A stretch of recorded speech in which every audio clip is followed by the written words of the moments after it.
Nous sommes le 19 juillet 2022, c'est l'heure de la revue de la presse et des médias israéliens en direct de Jérusalem sur Radio Kalita.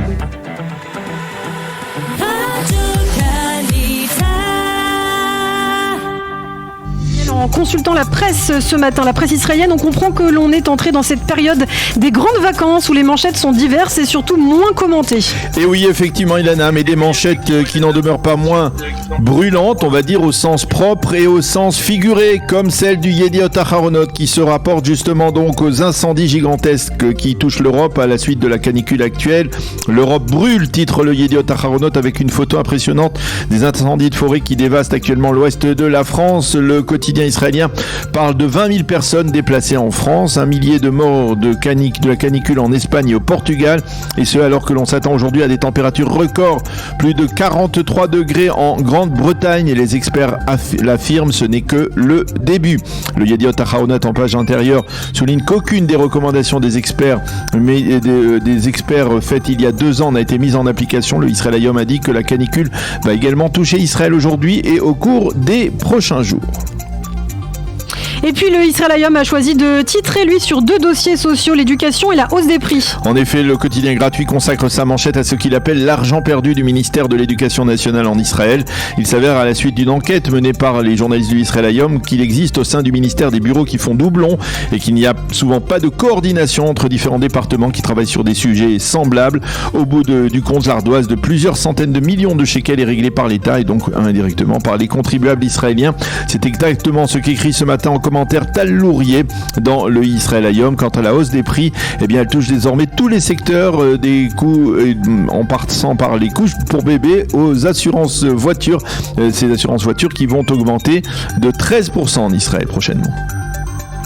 Et ce matin, comme pour nous rappeler que nous sommes en campagne électorale, un seul véritable titre politique, il se rapporte au Parti travailliste. Oui, le Israël Hayom l'annonce en encadré en première page. Il parle d'une page d'histoire au sein du parti de gauche puisque Merav Michaeli a été réélue au poste de présidente du parti avec 82,5% des suffrages. Alors pourquoi est-ce historique ? Eh bien tout simplement parce qu'aussi étonnant que cela puisse paraître, depuis que le Parti travailliste organise des primaires pour la présidence, eh bien Michaeli est la première leader du parti à avoir été réélue. En effet, le Parti travailliste est considéré comme un parti qui dévore ses leaders. Les quotidiens israéliens soulignent que Michaeli est farouchement opposé à toute union de la gauche avec le parti Meretz. Un Meretz qui devrait, selon toute vraisemblance, être conduit aux prochaines élections par une autre femme de poigne, Zahava Galon, qui est populaire à gauche et qui pourrait grignoter dans l'électorat traditionnel des travaillistes. Selon Ravit Hert du Haaretz, la victoire de Michaeli devrait amplifier le camp de la gauche aux prochaines élections. Le Maariv annonce d'ailleurs, ou plutôt confirme, que Zahava Galon a bel et bien décidé de se présenter à la présidence du Meretz après les retraits des 2 précédents présidents, Nitzan Horowitz et Tamar Zandberg. Et en marge, le Maariv nous annonce aussi la nomination à la présidence du foyer juif de Yossi Brodny, qui est le maire de Givat Shaul, l'un des bastions du sionisme religieux. Le foyer juif n'était pas représenté dans la 24e Knesset. Et bien à propos de Meretz, Ben Dror Yemini déplore lui dans son éditorial ce matin l'orientation de la formation. Oui, effectivement, Ben Dror Yemini écrit que Meretz est une formation à 2 âmes, l'âme sioniste qui a produit par exemple les accords de Genève sur un règlement du conflit israélo-palestinien, mais aussi il y a l'âme de ces ONG anti-israéliennes comme B'Tselem, et il déplore, Ben Dror Yemini, que Meretz ne se soit pas contenté de défendre de telles ONG et qu'elle se soit identifiée à elles et aux démarches que ces ONG ont entrepris par exemple devant la Cour pénale internationale pour dénoncer l'action d'Israël. Et puis on va rester dans le Israël Hayom, le journal qui se penche sur un fonds israélien qui verserait des dizaines de millions de shekels à l'autorité palestinienne. Hier, le ministre de la Défense Benny Gantz a affirmé que son ministère n'avait rien à voir avec ce fonds, mais des députés du sionisme religieux affirment que par 2 fois, en 2020 et en 2022, Benny Gantz a fait passer à l'autorité palestinienne 2 prêts qui se chiffrent à plusieurs centaines de millions de shekels, et ce à la suite d'un engagement personnel pris par Benny Gantz auprès de Mahmoud Abbas. Cet argent pourrait avoir été transféré de ce fonds secret et qui serait donc un fonds en dehors du budget traditionnel du ministère de la Défense. Affaire à suivre.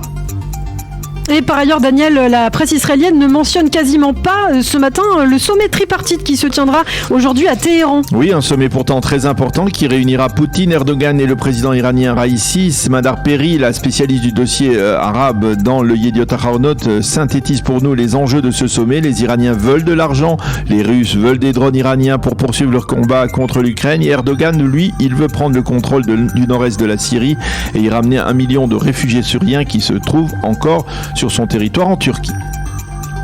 En tout cas, les quotidiens et les sites d'information mentionnent ce matin en évidence la démission de l'inspecteur en chef Shimon Lavie. Shimon Lavie était jusqu'à hier le commandant en chef de la région nord de la police israélienne. À ce titre, il avait été tenu pour l'un des responsables principaux de la catastrophe de Méron lors des festivités de Lag Baomer il y a un peu plus d'1 an. Une catastrophe qui avait coûté, on s'en souvient, la vie à 45 personnes.